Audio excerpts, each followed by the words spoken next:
CMR shopping mall grand opening on 10th September in Miapur. Films చేశారు కదా, ఎన్ని serials చేశారు. మంచి అర్నింగ్ ఉన్న భరణి గారికి ఎందుకు ఏ రోజు అమౌంట్ని వెనక వేసుకోలేదు? ఆ దట్టు ఆ టైంలో పార్టీస్కి రెగ్యులర్గా వెళ్ళేవాళ్ళు, friends.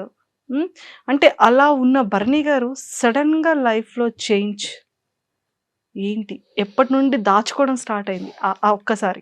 There are no good friends, no bad friends.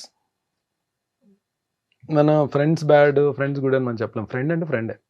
Friend అని పేరు పెట్టామంటే రెండు ఉండవు, గుడ్ బ్యాడ్ ఉండదు. ఫ్రెండే. ఫ్రెండ్షిప్లో బ్యాడ్ ఉండదు, గుడ్డే ఉంటుంది. మన ఎదుగుదలకు కానీ, మన సక్సెస్కి కానీ, మన డౌన్ఫాల్కి కానీ, మన హ్యాపీనెస్కి కానీ, మన పీస్ ఆఫ్ మైండ్కి కానీ, మన ఫైనాన్షియల్ ఫ్రీడమ్ కానీ మనమే కారణం అండి. ఎవ్వరు కారణం కాదు దానికి. మనం చేసుకున్న స్వయంకృత అపరాధం, మనం చేసుకున్న పొరపాట్లు, తప్పు అని తెలుసు కూడా చేసిన తప్పులు, ఇవన్నీ యాడ్ ఆన్ అవుతాయి. అంటే నిజంగానే చాలామందికి ఆలోచన వస్తుంది, భరణి అంటే నేను ఇన్ని ప్రాజెక్ట్స్ చేసిన తర్వాత డబ్బులు అంటే ఒక బ్యాకప్ ఉండాలంటే మంచిగా సెటిల్ అవ్వాలని చెప్పి, సెటిల్ అయ్యి ఉంటాడని చెప్పి అనుకుని ఉంటారు. కానీ నేను అది వచ్చిన డబ్బు వచ్చినట్టే ఖర్చు అయిపోయింది. అది ఎలా ఖర్చు అయింది ఇంక అడగండి. అది మేబీ మీరే అన్నారు కదా పార్టీస్ అని, అలా అని అది ఇంకంతే. దానికి ఒక లెక్క అది ఉండేది కాదు. అంటే ఇంత వచ్చింది, ఇంత సేవ్ చేసుకోవాలని చెప్పి ఆలోచన ఉండేది కాదు. నాట్ ఓన్లీ పార్టీస్ ఒక్క దగ్గరే కాదు, అది ఫ్రెండ్స్ అడిగారని, వాళ్ళు అడిగారని, వాట్ ఎవర్ మేబీ అది అలా వెళ్ళిపోయింది. వెళ్ళిపోతున్న ప్రాసెస్లో ప్లస్ ఏంటంటే నేను టీవీలో బిజీగా ఉండి ఒక పక్క అడపదడప ఎప్పుడో 3 monthsకో 4 monthsకో ఒకసారి సినిమాలు కూడా చేస్తూ, మూవీస్ కూడా చేస్తూ ఒక సర్టెన్ ఇన్కమ్ ఉన్నప్పుడు వెళ్ళి ప్రొడక్షన్ హౌస్ ఒకటి పెట్టి మా టీవీలో ఒక తాలికట్ శుభవేళ సీరియల్ ప్రొడక్షన్ చేశాం. అంటే అది యాక్చువల్లీ ప్రొడక్షన్ చేయడం అనేది ఒక ఆర్ట్ అండి.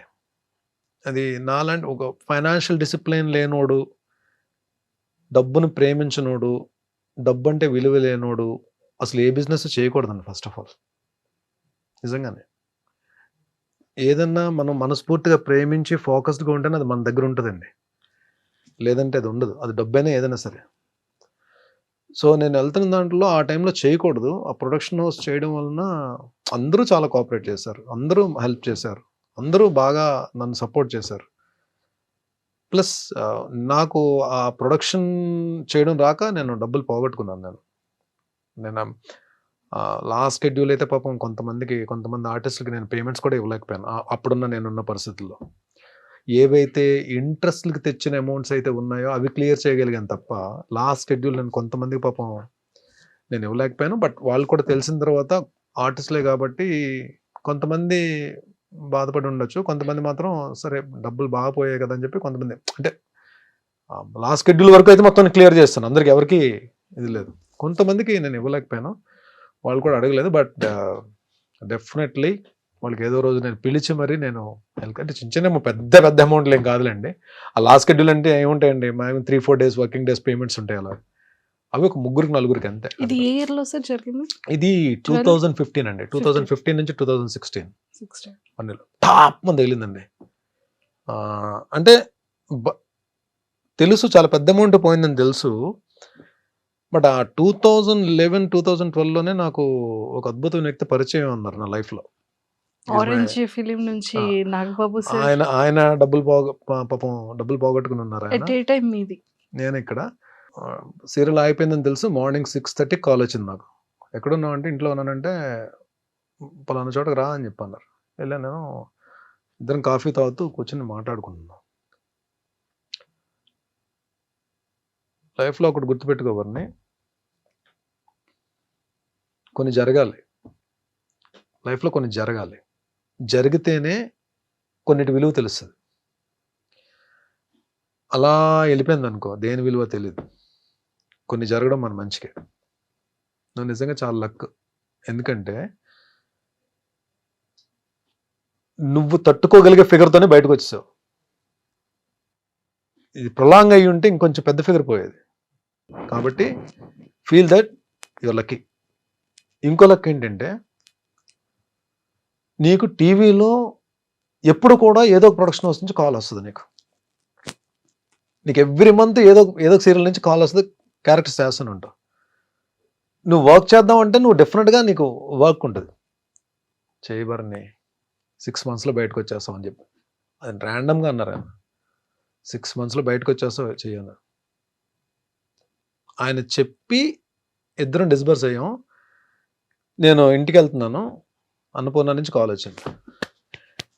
That's for Punnaga main lead Jyothi Reddy గారు నేను కాంబినేషన్.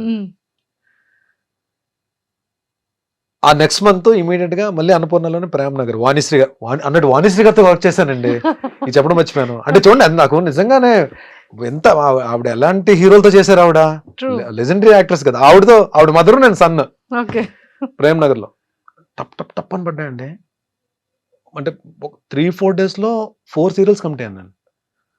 7 months ఎలా వర్క్ చేశానంటే ఈవెన్ ఒక రోజులో అయితే మార్నింగ్ 4 call sheets కూడా చేసాను. 3 call sheets చేశాను. 4 call sheets 3 call sheets చేశాను. లేదు 4 hours చేసినట్టు చేశాను. నైట్ డిన్నర్ చేసి మళ్ళీ నైట్ అంతా తెల్లారులు డబ్బింగ్ చెప్పి మళ్ళీ మార్నింగ్ ఇంటికి వెళ్ళి స్నానం చేసి ఇమీడియట్ గా లొకేషన్కి వచ్చాను. అసలు ఆ పీరియడ్ మాత్రం ఎలా వర్క్ చేశాను నాకు తెలియదు. ఐ కుడ్ కమ్అట్ అంటే నెమ్మదిగా ఒక 3-4 months లో కొన్ని మేజర్వి క్లియర్ చేయగలిగా. సార్ ఎక్కువగా మీతో నాగబాబు సార్ ఎక్కువ ట్రావెల్ చేస్తూ మీతో ఎక్కువగా కనిపిస్తూ ఉంటారు, ఎక్కువ మీతో ఉంటూ ఉంటారా? నాగబాబు గారు నాతో ఉండడం కాదండి, నేను నాగబాబు గారితో ఉంటాను. నేను అంటే కరెక్ట్ చేసుకోండి. నాగబాబు గారితో నేను కాదు, నాలో ఒక 3-4 ఉంటాం. ఆయనతో ఎప్పుడూ ఉంటాం. ఈజ్ లైక్ ఒక అద్భుతమైన పాజిటివ్ వైబ్ ఉన్న క్యారెక్టర్ ఉన్న వ్యక్తి. చాలా మందికి నాగబాబు గారు మెగా బ్రదర్ గానే తెలుసు. బట్ ఆయనతోటి ఎవరైనా ట్రావెల్ చేస్తే ఆయన నా మనిషి అనుభవం చేసుకుంటారు.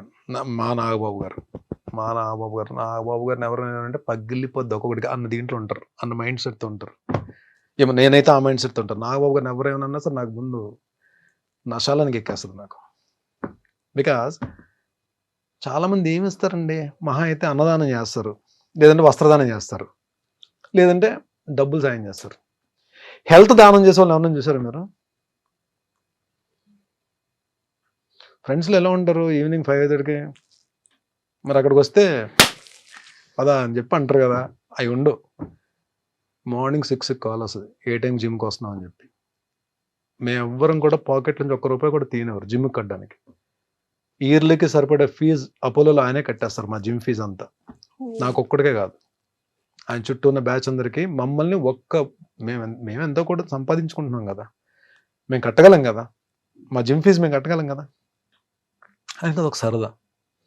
ఆయన వలన మాకు హెల్ప్ అవ్వాలి, ఆయన వలన మేము హెల్తీగా ఉండాలి, ఆయన వలన మేము ఫిట్గా ఉండాలి. మేము ఫిట్గా ఉంటే 4 క్యారెక్టర్లు వస్తాయి మాకు, మేము మంచి పేరు తెచ్చుకుంటాం, మేము పని చేయగలం. ఈ కాన్సెప్ట్ ఉంటారు. అంటే ఇంకోటి ఏంటి, హెల్దీ బాడీకి ఎప్పుడు హెల్దీ మైండ్ ఉంటుంది అని చెప్పి ఆయన ఆలోచన.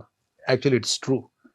So what he says always, when you change your habits, those habits will change your future. ఇది concept. Change your habits, those habits will change your future life. ఇది ఎవరు చెప్తారండి? మన అమ్మా నాన్న చెప్తారు మనకి. అమ్మా నాన్న పాడైపోమని ఎవరికి చెప్పరు కదండి. కానీ మన అమ్మా నాన్న చెప్పే కూడా మనకు నచ్చవు.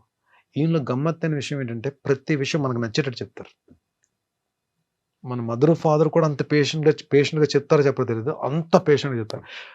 ఆయన చదవని బుక్స్ ఉండవు, ఆయన గెయిన్ చేయాలని నాలెడ్జ్ ఉండదు. ఎన్ని బుక్స్ చదువుతారు. ఈవెన్ ఆయన వాళ్ళ తమ్ముడు పవర్ స్టార్ డిప్యూటీ సీఎం గారు కూడా చాలా బుక్స్ చదువుతారు. ఆయన చాలా సందర్భాలు చెప్పారు, మా అన్న నాకు ఈ బుక్స్ ఇచ్చారు చదవమని చెప్పి. ఈయన దగ్గర బుక్స్ కలెక్షన్, మంచి బుక్ అని చదివి నాకు ఒక బుక్ ఇచ్చారండి. నాకు చాలా బుక్స్ ఇచ్చారు ఆయన గిఫ్ట్స్ కింద. అటామిక్ హ్యాబిట్స్ అని ఒక బుక్ ఇచ్చారు. మంచి బుక్, అది మీరు వినే ఉంటారు, అటామిక్ హ్యాబిట్స్ అని బుక్. దాని తర్వాత నా లైఫ్ స్టైల్ చేంజ్ అని చెప్పడం కన్నా నా హ్యాబిట్స్ అన్ని మారాయి. I start drinking, I start smoking, ఈ పార్టీయింగ్ అన్నది తగ్గిపోయాను. నేను ఫ్రెండ్స్ని కలుస్తాను, వెళ్తాను. కానీ అప్పుడు లైఫ్ ఎలా ఉంది, ఇప్పుడు లైఫ్ ఎలా ఉంది? నాగబాబు సార్ పరిచయం అయ్యాక అండ్ ఈ ఆరోగ్యాన్ని దానం చేసిన తర్వాత, ఈ బుక్స్ ఇచ్చిన తర్వాత మీ కెరియర్ ఎలా చేంజ్ అయింది అప్పటికి ఇప్పటికి? మన మీద మనకి కాన్ఫిడెన్స్ డెవలప్ అవుతుందండి. మన మీద మనకు నమ్మకం స్టార్ట్ అవుతుంది. ఇంకొకటి ప్రాబ్లంలా చూడడం మానేస్తాం మనం. యాక్చువల్లీ ప్రాబ్లం అని మాట్లాడుకుంటేనే అది ప్రాబ్లం. అసలు ప్రాబ్లం గురించి ఆలోచించకపోతే అది ప్రాబ్లం కాదు. అది యాక్చువల్లీ దాని ఇంపాక్ట్ 20% ఉంటే మనం 100% ఆలోచిస్తాం మనం. అవును. యాక్చువల్లీ అది మహా అయితే 20% చేయగలుగుతాము. బట్ సొల్యూషన్ లేని ప్రాబ్లం అంటూ ఉండదు. ప్రతి ప్రాబ్లంకి సొల్యూషన్ ఉంటుంది. కానీ దాన్ని మనం ఎక్కువ ఆలోచించేస్తాం. ఎప్పుడైతే మీరు ఈ ఫిట్‌నెస్ జోన్‌లోకి వచ్చేసారో, మీరు హెల్త్ దీంట్లోకి వచ్చేసారో, మీ బాడీయే కాదండి, మీ మైండ్ కూడా హెల్తీగా ఆలోచించడం స్టార్ట్ చేస్తది. మీ బాడీ ప్రతి ఛాలెంజ్‌ని స్వీకరిస్తది. ఎన్ని కమ్ విల్ ఫైట్. మళ్ళీ మనం ఏదైనా ఒక్క వెనకడింది, "రేయ్! ఏరా నువ్వు ఆరోగ్యంగానే ఉన్నావు కదా! దా తీసుకో ఎళ్ళు ఏం పర్లేదు" అని మనకి ఎక్కడ body mind connection, body muscle connection, mind muscle connection ఇవన్నీ స్టార్ట్ అవుతాయి. మీకు లైఫ్ స్టైల్ ఎలా చేంజ్ అయిపోతుందంటే, మీరు భోజనం చేస్తారు. భోజనం మానరు కదా! బ్రష్ చేస్తారు. బ్రష్ చేయడం మానరు కదా! అలాగే జిమ్‌కి వెళ్ళడం కూడా అలవాటు అయిపోతుంది అది. ఎలా బ్రష్ చేస్తామో, ఎలా బ్రేక్‌ఫాస్ట్ చేస్తామో మన మన రొటీన్‌లో ఒక పార్ట్ అయిపోతుంది. ఏది ఫిట్‌గా ఉండడం గానీ, మనం మన హెల్త్‌ని మనం జాగ్రత్తగా కాపాడుకోవడం గానీ, మన సరౌండింగ్స్ మన చుట్టుపక్కల మన ఫ్రెండ్స్‌కి గానీ హెల్త్ గురించి మనం చెప్పడం గానీ, ఇది తెలియకుండా